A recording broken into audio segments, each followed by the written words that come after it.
रात के नीरव सन्नाटे के बीच एक औरत की दर्द भरी आवाज सुनकर सुधा का रोम रोम कांपने लगा था।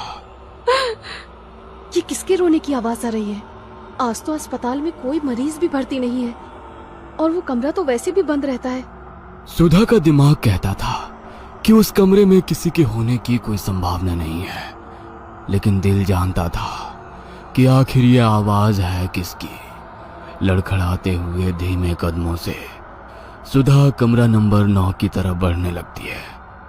कमरे के बाहर पहुंचकर वो दरवाजे में लगे शीशे से अंदर झांक कर देखती है तो उसे वहां कोई नजर नहीं आता।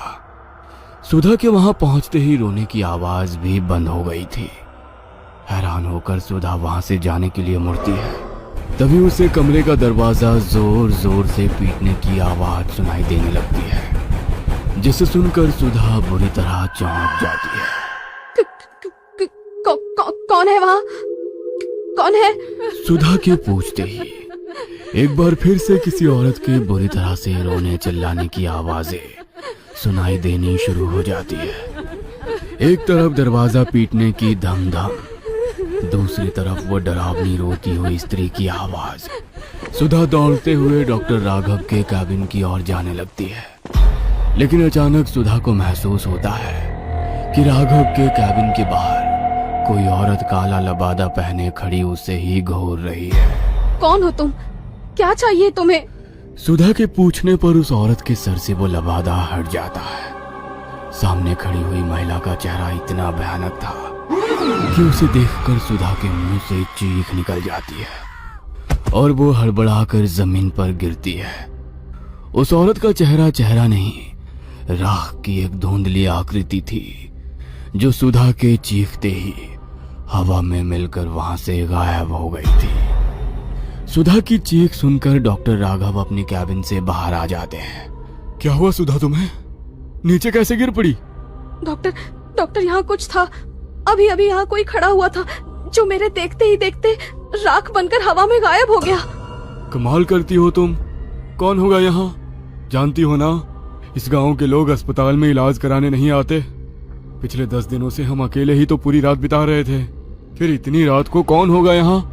सुधा की आंखों ने जो देखा वह चाह कर भी उसे भूल नहीं सकती थी। आप मेरी बात पर यकीन करिए डॉक्टर, यहाँ कोई था, मैंने अपनी आंखों से उसे देखा। अच्छा आप एक बात बताइए, आपने किसी औरत के रोने की आवाज नहीं सुनी?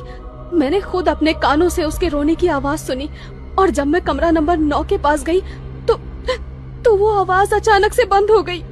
आसपास घना जंगल है, जरूर किसी जंगली जानवर के रोने की आवाज सुनी होगी तुमने। घबराओ नहीं, मुझे ऐसा लगता है तुम्हें आराम की जरूरत है। मैं ड्यूटी पर हूँ, कोई मरीज आएगा तो मैं अटेंड कर लूंगा, तुम चिंता मत करो।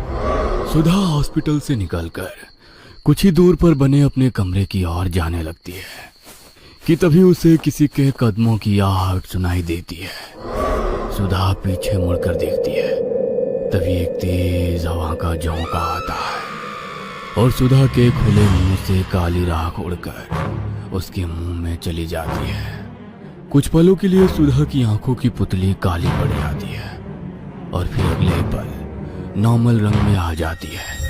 सुधा अपने कमरे में जाकर आराम करने लगती है। अगली सुबह नर्स सुधा और डॉक्टर सृष्टि अस्पताल पहुंच जाती हैं। आज पहली बार गांव के लोग एक 14-15 साल के लड़के को लेकर अस्पताल में आते हैं। डॉक्टर साहब देखिए ना, क्या हो गया है मेरे बच्चे को। अचानक ही पूरा शरीर नीला पड़ने लगा, इसका आंख ही नहीं खोल रहा है। हम तो जतन करके थक गए, अब बस आपसे ही उम्मीद है। आप बिल्कुल भी चिंता मत करिए, मैं अपनी तरफ से पूरी कोशिश करूंगा। राघव बच्चे दिनेश को अस्पताल में भर्ती कर लेता है और सृष्टि और राघव मिलकर उसका इलाज शुरू कर देते हैं। राघव, इस बच्चे की कंडीशन मुझे तो कुछ ठीक नहीं लग रही। ना तो किसी जहरीले जानवर के काटने का शरीर पर कोई निशान दिखाई दे रहा है और ना ही ऐसा लगता है कि इसने कोई जहरीली चीज खाई हो। फिर अचानक इसे हुआ तो क्या हुआ? मुझे भी कुछ समझ में नहीं आ रहा। फिलहाल आज रात के लिए इसे अंडर ऑब्जर्वेशन रखते हैं। अगर सुबह तक भी कुछ आराम समझ में नहीं आया तो इसे शहर रेफर कर देंगे। रात घेर आई थी। राघव और सृष्टि आज ड्यूटी पर थे। देर रात गए अचानक बेहोश पड़े दिनेश के शरीर में हलचल शुरू हो जाती है और वो किसी जिंदा लाश की तरह अपने बिस्तर से उठकर तन कर खड़ा हो जाता है, जिसे देखकर सृष्टि चौंक जाती है। लेट जाओ, मुझे देखने दो मुझे, तुम ठीक तो हो ना? सृष्टि स्टेथोस्कोप लेकर दिनेश के सीने पर लगाती है। तभी दिनेश एक जोरदार धक्का देकर सृष्टि को दूसरी तरफ धकेल देता है। क्या हुआ तुम्हें? दिनेश, तुम ठीक तो हो ना? मैं तुम्हारे पेरेंट्स को बुलाती हूँ। Calm down please.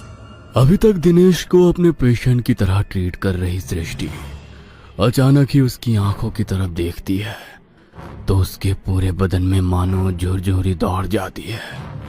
दिनेश की आंखें बहुत ही डरावनी नजर आ रही थी।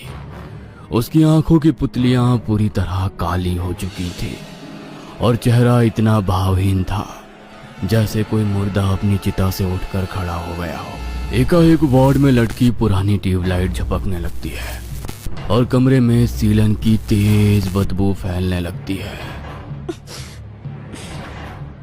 ये सब क्या हो रहा है? यहाँ पर? दिनेश, ये तुम क्या कर रहे हो? लेकिन तुम ये कर कैसे सकते हो? सृष्टि के इतना कहते ही दिनेश घूर कर सृष्टि को देखने लगता है और अपने हाथ सृष्टि की गर्दन की ओर बढ़ाकर उसकी ओर आने लगता है। सृष्टि डर के मारे जोर जोर से चिल्ला रही थी कि तभी नर्स सुधा कमरे में आ जाती है और दिनेश की गर्दन पकड़कर उसे दीवार में दे मारती है। दिनेश जमीन में गिर चुका था और उसके सर से खून बह रहा था। दिनेश के सर से खून बहता देख सिस्टर सुधा किसी जंगली जानवर की तरह अपने हाथ और पैरों पर चलते हुए दिनेश तक पहुंचती है और उसके सर से बह रहे खून को बुरी तरह से चाटने लगती है। डॉक्टर सृष्टि एक कोने में बूंद बनी यह अविश्वसनीय घटना देख रही थी। अगले ही पल मानो नर्स सुधा पर कोई वहशी जानवर हावी हुआ हो और उसने दिनेश का हाथ मरोड़कर कंधे से अलग कर दिया। डॉक्टर होने के बाद भी यह विभत्स दृश्य देखकर सृष्टि की आंखों के आगे अंधकार छा गया और वो अपने होश खो बैठी थी।